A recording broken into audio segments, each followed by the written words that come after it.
All right, so Trey Lance has signed with Jim Harbaugh and the Chargers. Say hi to Joe.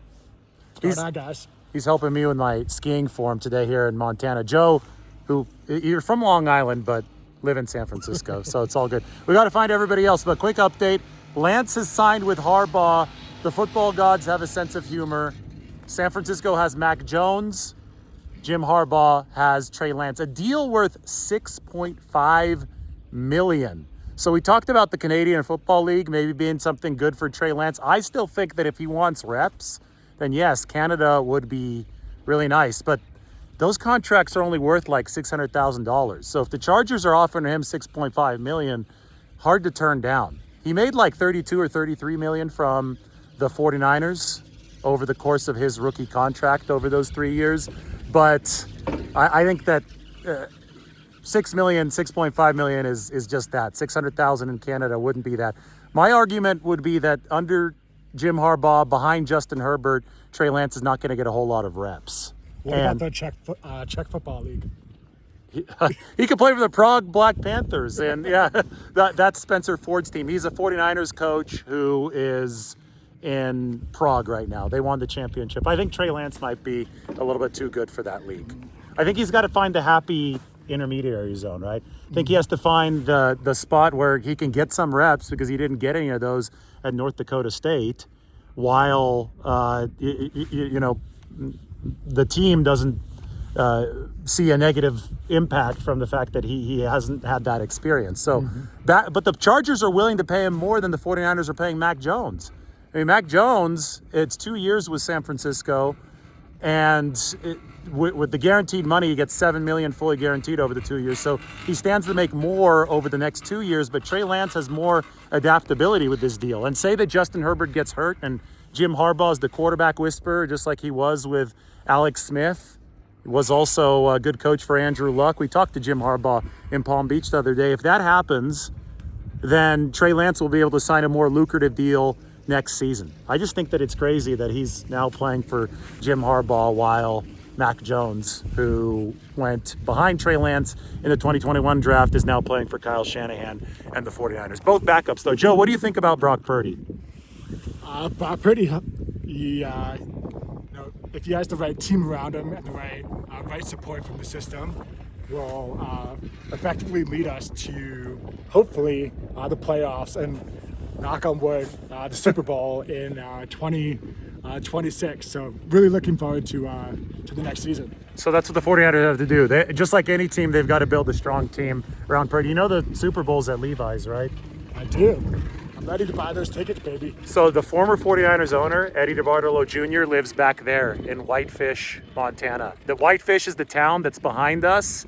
This is the ski resort, Whitefish Mountain. The trees here have the snow on them. Joe, you were just in Japan where you saw, what do they call them, ghost trees? Because they've got snow all over them. And we got some what they call Japan powder put together, and it was beautiful, baby. How does this compare? This is a pretty close second. It's pretty awesome. All right, guys. Mac Jones is with the 49ers. Trey Lance is with the Chargers, and Jim Harbaugh. Can't script this stuff. That's why we love the NFL. So long from Whitefish.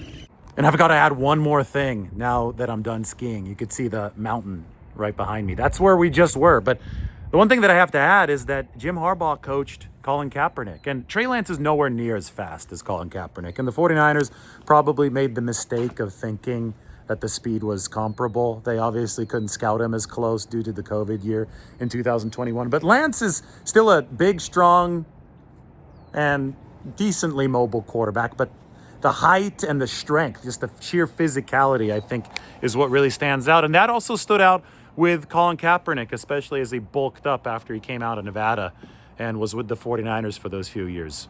Another quarterback who's a physical specimen in that way is Justin Herbert, the Chargers starter. So Jim Harbaugh now can pair Herbert with Trey Lance at that $6.5 million price point. Still, I think that I cannot underscore this enough. It's about reps for Trey Lance. And if he can't get in-game reps, and maybe Justin Herbert gets hurt and he is able to get those in-game reps, and maybe Jim Harbaugh is really, really damn good at this, but If he can't get those in-game reps, then it's going to be difficult for Trey Lance to get over the problem that has dogged him so far at the NFL level. He just is so raw, right? We saw it at North Dakota State, elongated release. We saw him play in the pro-style offense, but only for a year. This is a quarterback who just needs more time. He needs to get out there and see those in-game reps, and he's not going to be able to see them if Justin Herbert is healthy with the Chargers. And let's talk about the Brock Purdy situation while we're at it, because it's never a bad time to talk about the Brock Purdy situation. Last time I was up in a mountainous area, up at China Peak in California in the Sierra Nevada, it was a joking post. I hope you guys realize it. I said, breaking news, Brock Purdy has already beaten out Mac Jones for QB1. That was back at the time when people were saying that this might be some kind of competition, which was absurdly ridiculous. It's not a competition. There never was one. If there were one, then yes, it would take Brock Purdy about -5 seconds to beat out Mac Jones. But what you're seeing now is people are continuing what we've heard over the past 2 months or so. They're just throwing numbers around. I get it.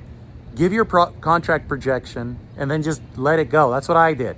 My contract projection is 5 years, $305 million, $61 million per year. Will it be correct? I don't know. Do I care? No, I don't. All I know is that Brock Purdy is going to be one of the best compensated QBs in the game in NFL history. I know he deserves it. He fits well with the 49ers. I know that they want to go in this direction. But the constant dishing out of reports, oh, I think it's going to be $300 million. I've heard from somebody here, heard from somebody there. You haven't heard anything. And we hear this on a daily basis almost right now. People are just trying to get some clout out of this entire Brock Purdy situation. What we know is there's going to be a range. And the range is going to open up in the low 50s and it's going to move into the 60s per year. And then beyond APY, guaranteed money is going to matter a whole lot. It's going to matter even more when it comes down to the nuts and bolts of this deal. Where exactly this deal falls on that range is that's going to be the number that solves a lot of mysteries. And a lot of people are going to say, yo, look, I was closer to being right. No, I was closer to being right. At the end of the day, it's not that hard to look at other quarterback contracts, form an educated guess, go out there and give your opinion, and it doesn't have to be any more, any less than that. So Purdy right now is going to be paid very, very handsomely. That's all that really matters for the 49ers and for the league.